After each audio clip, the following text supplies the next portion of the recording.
오늘 전문가 코너에는 수술 대신 신경, 근육, 골격을 다루어 치료하는 대체의학 분야인 카이로프래틱 황원택 원장 나오셨습니다. 안녕하세요. 네, 안녕하세요. 시청자 여러분께 인사 부탁드릴게요. 반갑습니다. 저는 상경추를 전문으로 교정하는 카이로프랙터 황원택입니다. 저는 2018년도에 이제 학교를 졸업하고 정영한 상경추 클리닉에서 한 5년 정도 경험을 쌓았고요. 그 이후에 지금은 이제 윌링에서 작년부터 헤드앤넥 스파이널 케어라는 이름으로 제 개인 프랙티스를 운영하고 있습니다. 네, 원장님 지금 카이로프랙터라는 직업을 또 아시는 분도 계시고 모르시는 분도 계실 것 같아요. 잠깐 좀 어떤 직업인지 설명 좀 부탁드릴게요. 카이로프랙터라는 직업은 사실 기본적으로 어떤 근골격계 아니면 어떤 신경계에 문제가 있으면 그 원인을 저희는 척추에서 찾는데요. 이제 신경계라는 거는 저희 뇌가 저희 몸과 계속 어떤 전기 신호를 주고받으면서 이렇게 대화를 하는 일을 하는데요. 네. 근데 이제 척추는 그 가운데 이제 뇌에서부터 척수가 되고 이제 척추 신경들이 몸으로 이렇게 다 뻗쳐나갑니다. 네. 근데 이제 이 척추는 이 척수랑 이 척추 신경들을 보호하는 역할을 하는데 이 척추들은 이렇게 블락처럼 따닥따닥 이렇게 체인처럼 붙어 있거든요. 네. 근데 이제 저희가 살면서 어떤 사고나 부상 같은 걸 당하면서 이런 블락들이 어떤 균형을 잃거나 좀 뒤틀림이 일어날 수 있습니다. 디스크인가요, 그게? 디스크라고 이야기는 하긴 좀 어렵고요. 또 다른 부분이에요. 근데 그런 쪽에 뒤틀림이 생겼을 때 이 가운데 지나가는 어떤 척수나 척추 신경들 이런 부분에 어떤 스트레스적인 영향으로 일어나면서 몸에 문제가 생길 수 있는 거죠. 그런데 이제 상경추라고 하는 조금 분들은 다른가요? 상경추 카이로프랙터와 일반 카이로프랙터는? 이제 카이로프랙터 분들 중에 조금 되게 어떤 소수의 카이로프랙터 분들이 이 머리랑 목 쪽을 이어주고 있는 부분, 목의 가장 위쪽 부분을 저희는 이제 상부경추, 상경추라고 하는데요. 이 부분이 좀 굉장히 독특하게 생겼습니다. 그래서 이쪽에 뒤틀림이 생겼을 때 저희 자율신경계나 어떤 중추신경계 이런 되게 중요한 어떤 신경계 문제를 일으키는 것으로 그런 것들을 발견하고 계속 연구하고 프랙티스하는 사람들을 상경추 카이로프랙터라고 하고 있습니다. 그럼 많은 의료 분야 중에 이런 상경추 카이로프랙틱을 선택하게 된 이유가 궁금한데요. 사실 저는 어떤 의료 분야에 종사하고 싶다는 생각을 한 적은 없었는데요. 아, 그래요? 근데 사실 저는 미국에 이제 중학교 때 이민을 왔는데 저희 가족분 중에 이미 이런 상경추 카이로프랙터 일을 하고 계신 분이 계셨어요. 그래서 알고는 있었지만 사실 그 당시엔 크게 관심은 없었거든요. 너무 어리기도 했고. 네, 그렇죠. 그럴 수 있죠. 근데 제가 우연히 이렇게 미식 축구를 보는데 두 선수가 이렇게 전속력으로 달려가다가 부딪혔어요. 근데 한 사람이 꼭 전기가 꺼지듯이 이렇게 푹 쓰러지는 거예요. 그래서 그걸 보면서 머리랑 목이 굉장히 중요한 부분이구나라는 걸 알고 있었는데 이제 저희 삼촌이나 가족분들의 영향을 많이 받고 하면서 저도 이렇게 시간이 지나니 약간 이런 상경추 카이로프랙터 일을 하고 있네요. 네, 아무래도 또 그 환경적인 영향도 클 것 같아요. 잘하면서 보는 게 또 중요하잖아요. 오늘 주제가 두통과 목의 상관관계예요. 두통이 있을 때 목 때문에 그렇다는 얘기 같은데 보통 두통이 오는 게 사실 목 때문에 그럴 거라고 생각 못 하잖아요. 어떤 관련이 있을까요? 일반적으로 이제 사람들이 생각하는 두통이 좀 몸이 좀 쇠약해지거나 감기가 걸리거나 뭐 이런 것들이 있을 때 잠깐 왔다가 가기도 하는 그런 간단한 통증으로 생각을 하시는데요. 제가 오늘 좀 소개해드리고 싶은 이런 두통은 신경성 두통이라고 해서 조금 기전과 이런 증상들이 조금 많이 다릅니다. 어떻게 예를 들면? 일단 이런 신경성 두통 같은 경우는 일반 분들이 직접 겪어보지 않으면 옆에 있는 가족분들조차도 좀 공감하기 힘들 정도로 일상생활이 좀 지속하기 되게 힘들고요. 그렇다 보니까 이제 사회생활이나 이런 좀 되게 우울증 같은 비슷한 일도 생길 수가 있습니다. 그런데 이제 이런 신경성 두통을 겪고 계신 분들은 기본적으로 목이 되게 뻣뻣해지거나 목에 통증이 있는 것들이 같이 오기 때문에 어느 정도 목과 연관이 있다라고 생각은 하실 수 있는데요. 근데 많은 부분, 예를 들면 요즘에 되게 흔한 자동차 사고가 되게 많아요. 뒤에서 이제 사람들이 스마트폰 보다가 이렇게 박는 경우에 차는 큰 데미지가 없는데 이제 시간이 지나서 목이 보니, 아프죠. 네, 목이 아프거나 아니면 이런 어떤 되게 두통이 네. 유발되는 경우가 있는데 시간이 지나서 나타나다 보니 이렇게 연관을 잘 못 지으시는 짓죠. 분들도 많습니다. 네. 예. 그 신경성 두통의 증상이라고 하면 어떤 게 있을까요? 제가 오늘 이 신경성 두통에 대해서 이야기를 드릴 텐데요. 네. 근데 이런 증상을 보시고 어떤 본인께서 의학적인 진단을 맞아요. 하시는 것보다는 네. 의사를 찾아가야 되겠죠. 찾아가셔야 네. 되지만 좀 제 이제 상경추 치료를 하면서 네. 제 개인적인 경험들로 설명을 드리고 싶은데요. 두통에는 크게 사실 두 가지 종류가 있습니다. 하나는 긴장성 근육 두통이 있고요. 두 번째는 신경성 두통이 있는데요. 네. 짧게 설명을 드리면 긴장성 근육 수축이 돼서 생기는 두통 같은 경우는 일반적으로 많은 분들이 사무실에서 일하시거나 고개를 한 자세로 오래 유지하셔야 되는 상황이나 아니면 어떤 우리가 흔히 말하는 일자목, 거북목 네. 이런 것들에 의해서 생길 수 있는 확률이 되게 높고요. 또 이런 분들은 통증약 같은 걸 드시면 생각보다 이 통증이 잘 관리가 됩니다. 그래서 네. 이런 부분은 좀 신경성 두통 상대적으로 비해 좀 컨트롤하기가 네. 조금 쉬운데요. 이런 신경성 두통 같은 경우는 나타나는 증상이나 이런 기저 질환이 많이 달라요. 그래서 네. 오늘 제가 소개시켜드릴 세 가지 동반되는 증상이 있는데요. 네. 첫 번째는 시각 장애가 함께 네. 잘 안 보여요. 동반합니다. 네. 예, 맞습니다. 이 등통이 일어나면 시야가 좀 흐릿해지거나 네. 빛 번짐 현상 아니면 눈 안에 압이 오르거나 네. 눌렀을 때 통증이 오는 것들이 눈에 눈에 같이 나타나는 경우가 되게 일반적입니다. 일반적이고. 네. 예. 그리고 이제 두 번째 같은 경우는 균형 문제가 네. 있을 수 있는데요. 균형이라 하면 어지러운 건가요? 예, 이제 사람들이 쉽게 이제 어지럽다고 표현을 하시는데 사실은 균형 문제에 조금 더 가깝습니다. 그게 무슨 말이냐면 많은 분들이 일반적으로 표현하시기에 마치 내가 배에 걷고 있는 것 같다. 네. 아니면 술에 취한 것 같다. 네. 뭐 차에서 이렇게 운전할 때 문제가 없었는데 일어나면서 갑자기 중심을 잃고 이렇게 다시 잡아야 하는 네. 이런 균형 문제가 있을 수 있고요. 조금 심하신 분들은 속이 메스껍거나 정말 구토하는 증세가 같이 일어날 수 있습니다. 네. 이제 마지막으로 제가 조금 말씀드렸지만 목 통증이 함께 동반되는데요.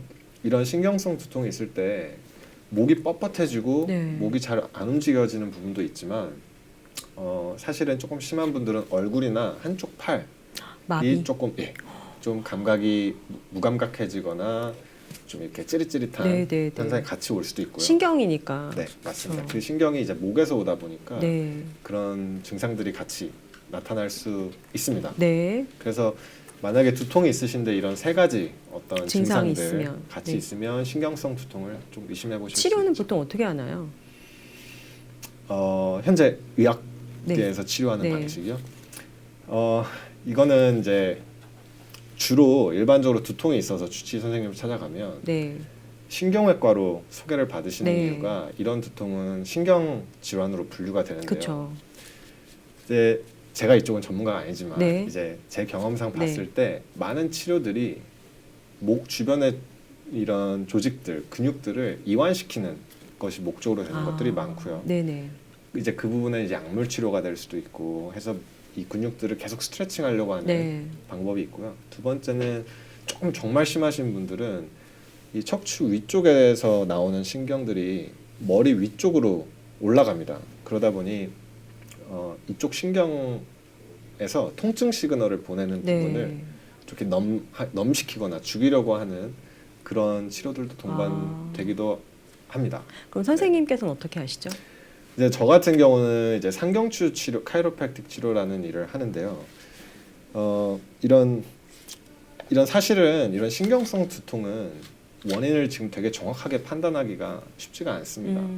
그 이유가 사람마다 나타나는 어떤 증상이나 증상이나 원인도 다르고요. 네. 또 하나는 되게 병리학적으로 검사를 했을 때 뚜렷이 나타나지가 않습니다.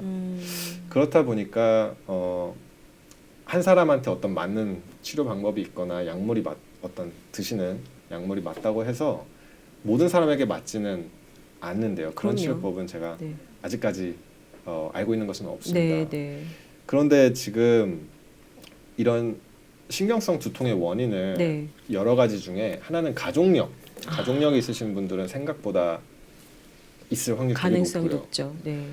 또 음식 섭취, 네. 예를 들면 어떤 분들은 치즈나 어떤 와인, 네. 오히려 초콜릿 이런 걸 드셨을 때 촉진되기도 하고요. 아, 여성분들 같은 경우에 사실 이런 신경소통이 여성분들에게 더 많이 나타나는 것으로 알려져 있는데요. 네.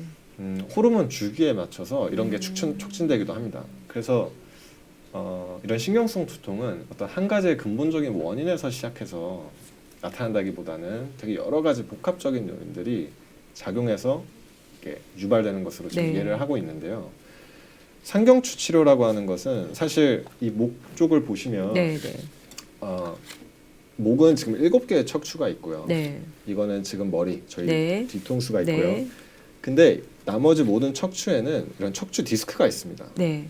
그리고 이렇게 움직임에도 네. 척추가 조금씩 움직이면서 이렇게 움직임을 만들어내는데요. 네. 근데 이 지금 상경추 부분 같은 경우는 보시면 디스크가 있지 않습니다. 네. 아, 그러네요. 네, 디스크가 없고 사실 다른 관절들과 좀 다르게 네. 고개 움직임의 50%가 이쪽에서 나옵니다. 아. 이쪽에서 50% 이상의 움직임이 다 나오다 보니 다른 말로는 그만큼 부상을 당했을 때 이쪽 부분이 뒤틀어질 확률이 되게 높은 거죠. 네. 치명적이네요. 저는 그렇게 생각을 하고 있는데요. 네. 근데 그렇다고 하더라도 지금 이 상경추 부분의 뒤틀어짐이 원인이다라고 말씀을 드리기 어렵지만 지금 최근 많이 나온 연구 자료들을 보면 지금 이 뇌가 있고요. 머리 안에는 그다음에 이게 브레인스템이라고 뇌간이 됩니다. 이게 이제 척수로 머리 끝에서 이렇게 나와서 척수 이제 스파이널 코드가 되는데요. 네.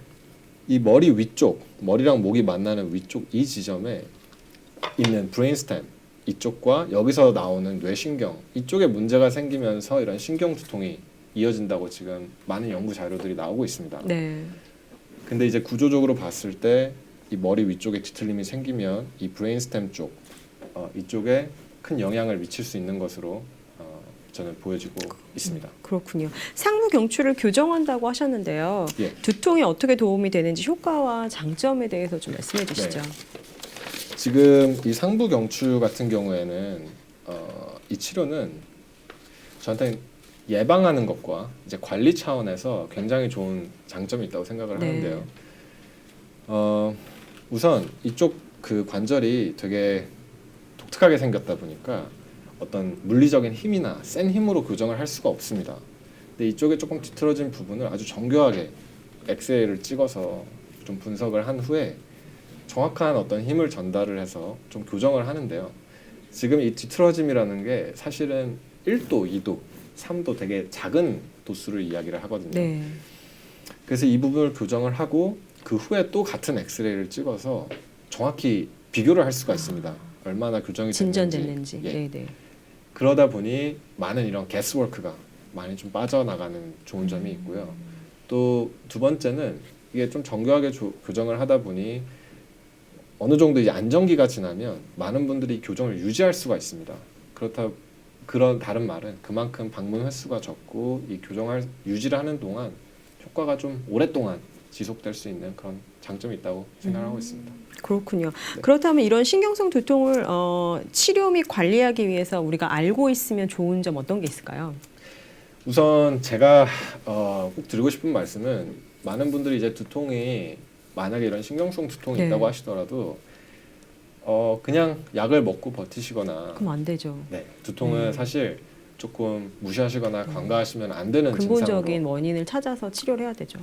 네, 그런 것도 중요한데 사실 네. 여러 이유가 이렇게 뇌나 뇌신경 또 되게 많은 이유에서 두통이 유발될 수가 있기 때문에 사실은 좀 정밀한 검사가 필요하기 때문에 신경외과나 이제 주치의 선생님을 만나서 정확한 검사를 받으시는 게 중요할 것 같고요. 근데 아까도 잠깐 말씀을 드렸지만 어떤 원인이 딱 하나만 있는 게 아니라 네. 복합적인 것들이 서로 작용해서 나타나기 때문에 이런 것들을 예방하거나 관리하기 위해서는 두 가지를 조금 생각해 보셔야 네. 되는데요. 뭐예요? 하나는 네. 이런 편두통이 발생한 후에 네. 어떻게 대처할 것인가를 조금 생각해 보셔야 돼요. 왜냐하면 이 편두통이 한번 발생하면 되게 오랜 시간, 길게 막 4시간에서 며칠 동안 지속이 될 수도 있고요. 그렇기 때문에 또 하나는 본인에게 맞는 약물을 복용하는 약이 이 편두통에 효과가 있을 수도 있고 없을 수도 있습니다. 그러니까 사람들은 그런 것들을 찾아서 네. 이제 삶을 계속 이어가 지속해서 그쵸. 일을 해야 하기 네, 때문에 네. 어떤 대처하는 방법이 중요한데요. 지금 제가 경험상 가장 사람들이 많이 하고 있다고 생각하는 부분은 우선 편두통이 일어나면 시각적인 부분이나 어떤 귀 이런 것들을 다 차단합니다. 그래서 이제 불을 다 끄시고 네. 어떤 눈에 안대를 끼시거나 귀에 이어플러그 네. 같은 걸 끼셔서 소리랑 빛을 많이 차단하시고 최대한 이 증상이 빨리 가라앉기를 좀 기다리시는 것이 가장 가장- 처음 해야 될 것. 네, 네. 가장 제일 먼저 해야 할 대처 방법이라고 저는 보여지고요. 어. 또 하나는 이제 얼음찜질하는 것이 가장 효과가 좋은 그래요? 것으로 어디에 얼음찜질해요? 이제 이것도 사람마다 다를 텐데 어떤 네. 분들은 머리 한쪽이 아프다 보니 이제 머리, 이마나 네. 통증 있는 부분, 목 쪽을 많이 얼음찜질을 하시는 경우가 있는데요. 사실 이런 부분들을 조금 시도해 보시면서 찾아가시는 것이 중요합니다. 뭐 이마를 하거나 아니면 목을 했을 때 더 나아지는 부분을 네. 찾아서 거기에 네. 얼음찜질 하는 게 더 하는 것이 좋다는 좋다고, 얘기죠. 네. 그리고 두 번째는 가장 중요한 것은 이제 아까 조금 말씀드린 예방하는 관리가 중요한데요. 네. 이 부분에선 사실 좀 라이프스타일 개선, 어떤 행동 변화가 되게 필요합니다. 근데 네. 이 부분에서는 이제 자세를 좀 교정할 수 네. 있는 것들도 있고 운동을 하시거나 뭐 요가, 필라테스 뭐 이런 물을 많이 드시거나 좀 질이 스트레칭 높은 할 수 있는. 네, 네. 그런 것도 중요하고요. 잠을 잘 자거나 오래 아니- 자야 돼요. 그렇죠. 충분한 네. 숙면. 예를 들면 생각보다 이제 빛이나 뭐 주무시기 전에 핸드폰도 많이 보고 이런 것들이 잠을 좀 방해할 수 있는 요소가 많이 있는데요. 이런 것들도 이제 계속 시도를 하시면서 어떤 것들이 편두통이 오더라도 이 주기 얼마나 자주 오는가, 그다음에 한번 왔을 때 얼마나 세게 오는가, 그다음 세 번째는 네, 이 세게 오는가랑 이 사이 일어나는 주기 사이와 이런 것들을 줄일 수 있는 네. 그런 부분을 조금 초점을 맞추셔서 관리하시는 것이 가장 네. 중요하지 않을까 생각하고 너무 좋은 있습니다. 말씀이네요. 네. 네. 끝으로 시카고 동포 여러분들께 카이로프랙틱 관련해서 당부 말씀 있으시면 부탁드립니다. 사실 이제 카이로프랙틱이라는 직업이 많은 분들이 사실 어떤 이렇게 하는 행위, 어떤 교정하는 치료 방식에 되게 빗대어서 생각하시는 것이 가장 일반적이라고 생각을 하는데요. 사실 이 카이로프랙틱을 제가 공부하면서 제가 가장 좋다고 느꼈던 부분은 카이로프랙틱이라는 교육 과정에서 네. 철학이 있는데요. 그것이 뭐냐면 저희 몸에는 이미 고유의 저희 몸이 가진 어떤 능력이 있다고 이야기를 하는 네. 겁니다. 그 중에 자가 치유하는 능력이 식물도 있고 동물도 있고 살아있는 것들은 우리가 항상 재생하고 자아 치유할 수 있는 능력이 있다. 네. 그래서 그 부분에 대해서 되게 귀하게 생각하고 어프리시에이트를 해야 된다는 이야기를 하시는데 그게 저는 되게 중요하다고 생각을 하거든요. 그 이유가 많은 분들이 이제 건강 관리를 생각하셨을 때 내가 통증이 없는 상태가 건강하다. 병원에서 검사를 받았는데 뭐 모든 게 다 정상으로 나왔기 때문에 건강하다라고 생각하시는 것은 조금 우리가 인간으로서 갖고 있는 이 잠재력을 되게 제한한다고 생각을 네. 하거든요. 사실은 신체적인 건강도 중요하지만 정서적으로나 그럼요. 사회 관계들이나 네. 이 모든 것들이 다 건강해야 됩니다. 그럼요. 그러기 위해서는 어떤 라이프스타일 개선이나 행동 변화, 이렇게 마라톤 하시는 네. 것처럼 운동이나 뭐 많은 분들이 네. 하시는 요가, 어떤 명상 이런 것들을 통해서 계속 본인의 이런 건강한 삶의 질, 에너지가 나오게. 삶의 질을 개선하는 게 너무 중요하다고 생각을 하는데요. 저는 오히려 카이로프랙틱이라는 이 치료가 많은 분들이 증상 치료로 오시지만 사실 이제 저는 이게 라이프 스타일을 개선시킬 수 있는 하나의 좋은 선택지가 됐으면 좋겠다라고 생각하는 바람이 철학이 있습니다. 담겼네요. 네. 네, 왜냐하면 척추를 관리하는 것은 결국 저는 이제 뇌나 이런 신경계가 스트레스 없이 잘 몸이 제 기능을 하도록 도와주는 거라고 생각을 하거든요. 그래서 많은 분들이 그렇게 알아주시면 좋을 것 같다는 네. 생각하고 있습니다. 네. 오늘 나오셔서 너무 감사하고요. 가끔 나와서 저희 시카고 동포 여러분께 좋은 말씀 전달해 주세요. 네, 고맙습니다. 감사합니다. 네.